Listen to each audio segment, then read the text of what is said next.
Going on, guys? This your boy John the Liquidator coming back with another video. So it'll look like a Maryland state representative is under fire for speaking out about the WNBA. Guys, for this one here, we got to go all the way up to Maryland. Let's get it. Let's go.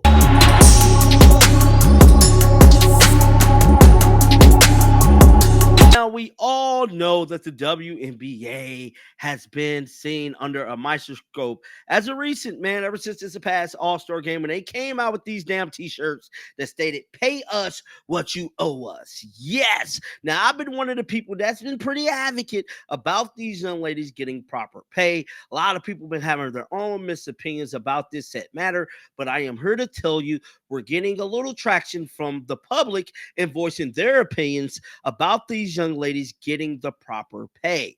Now, with all of that being said, a lot of different commentators and a lot of different analysts have been giving takes on the matter.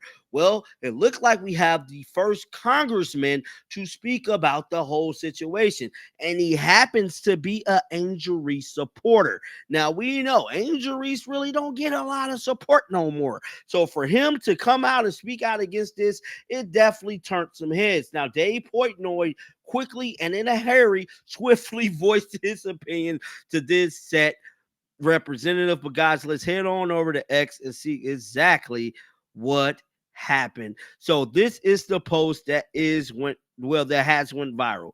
So the representative said, equal work, equal pay, period. I stand with MD02's own.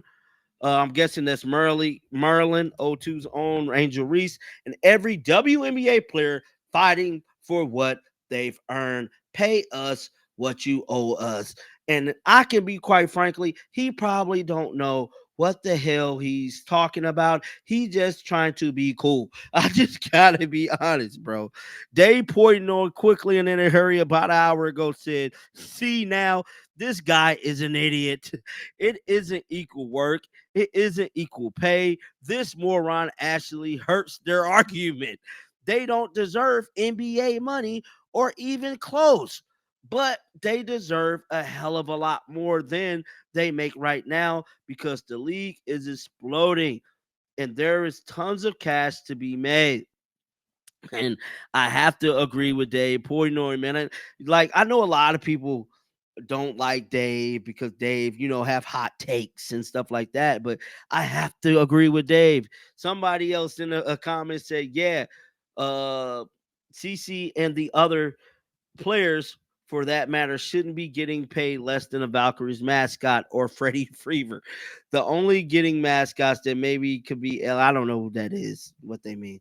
Somebody said the Democrats don't know anything and don't give a ish. So I'm guessing dude Democrat, which that has nothing to do with it whatsoever.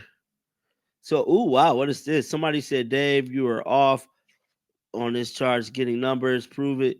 What is this? I've never seen this. Typical veteran salary, 157,000 Lord. So this is the attendance and ticket price. That's interesting, man. I might do a video just on this post right here. Let me like this so I can come back to it. But the Congressman and Dave Portnoy was not the only one speaking about this because none other than yours truly, a lot of people don't like this guy either, Jason Whitlock weighed in on the matter as well. Let's head on over to his podcast to see exactly what went down. Let's pull it up right now, bro.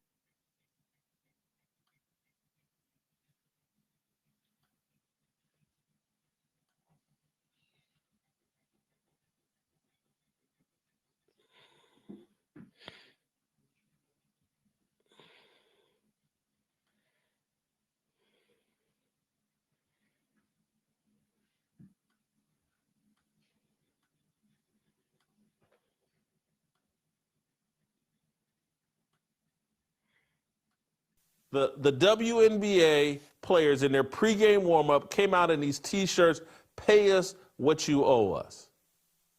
And then immediately pivoted to playing the worst All-Star game in the history of professional All-Star games.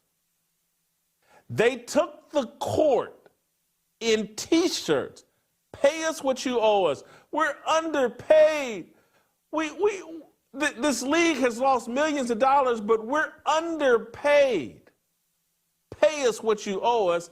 And then they served up a doo-doo sandwich to sports fans.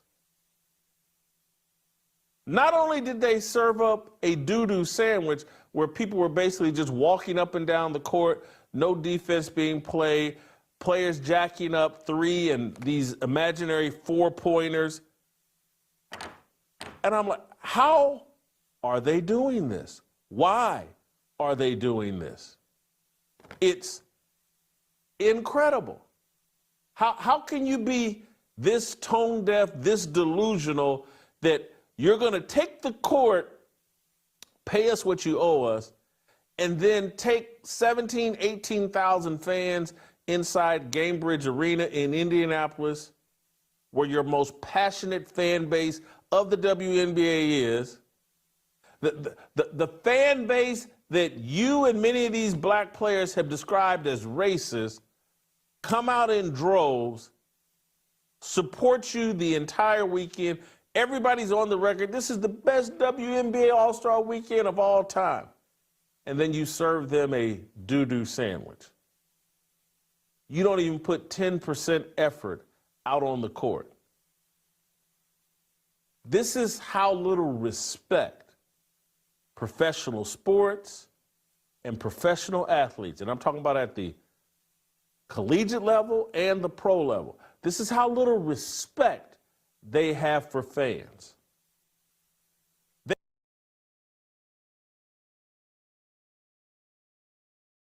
What's the difference, Sophie, between being here last week, then the turnaround now, and all the roller coaster you guys have had with Caitlin in and out of the lineup? What's the mantra right at this moment? I think the difference between last week and this week was a little bit too much tequila, to be honest. But no, I think right now we just know that the first half of the season, it wasn't good enough. There was a lot of points that were really good. I think a lot of people saw our potential, but potential doesn't mean anything. You have to stay consistent in that. That's what the great teams do, and that's where we want to be. And so for us, it's not about landslides. We're going to have a little bit of slippage every now and then, but it's just being consistent. It's standard over feelings. It's making sure that we're on the same page, that we're a group and not on islands. And so I think that's maybe my role a little bit, is making sure that the team is staying together, that it might be a little sloppy tonight, but it's how are we going to pay attention to detail? How are we going to stay aggressive? How are we going to communicate on both ends? And so for me, that's my role, and I think everyone else will do their role pretty well tonight. How do you do that? How do you fill that role? Again, it's just like who I am. That